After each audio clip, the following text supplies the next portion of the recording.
Time now for this week's Goofy Award. I'm going to start with two quotes that sum up the Goofy perfectly, I think. The first comes from Nobel Prize winner Maria Ressa.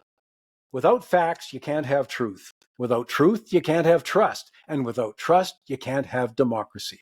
Her point? Disinformation on social media isn't harmless noise, it's corrosive. And when misinformation becomes the dominant currency in political discourse, well, democracy itself is in jeopardy. Second quote from former UN Secretary General Kofi Annan. When leaders peddle falsehood and half truths, they erode trust in institutions and sow division among people, threatening the very foundation of democratic societies. This stuff isn't theoretical, by the way. It's actually happening right now from Sri Lanka to Germany, Bolivia to Turkey. Trust in political leaders and institutions is collapsing in real time. And to that, the disinformation campaigns waged by state actors like China, Russia, Iran, and combine it with AI-driven amplification, I think the risks are only growing. But today's focus isn't on foreign interference. It's on politicians and partisans at home spreading misinformation with near total impunity. And the goofy part, we tolerate it. We tolerate lower standards in politics than we would ever accept in business or our personal lives.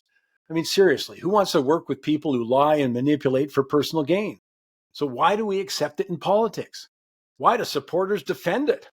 Why do we let partisanship override basic principles of honesty? I don't have an answer to that, but as Maria Ressa and Kofi Annan warn, I know the price. The price is nothing short of public trust in our institutions, and it's collapsing. You know, every hour on X, you can find partisans spreading baseless claims designed to discredit their rivals and sow distrust.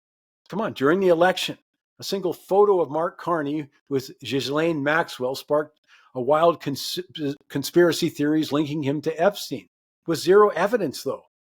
This week, Liberal partisans, not MPs, I want to be clear, the partisans claim Pierre Poilievre racked up $9 million in MP expenses, including travel and hospitality. Well, it's completely false. You know, Poilievre's actual MP expenses in 23-24 were $241,000, zero for travel, zero for hospitality. And yet, they spread that misinformation, despite the fact that the numbers are publicly available through the House of Commons proactive disclosure portal. I mean, critics misleadingly lump in the leader of the opposition's official budget, that covers 118 MPs, staff, research operations, as if it was his personal tab. That's not an error. That's deception. The point is, the goal is to undermine confidence in the individual, which ultimately leads to erosion of confidence in the system itself. Look at the increasing number of people who question election results. You know, in his 2004 book, The Post-Truth Era, Dishonesty and Deception in Contemporary Life, Ralph Keyes examines how lying and distortion had become normalized in public discourse. He states, "We live in a post-truth era, warning about the erosion of trust in facts, institutions, and even honesty itself." The goofy part is that in politics, most people only seem to care when the lies come from the other party.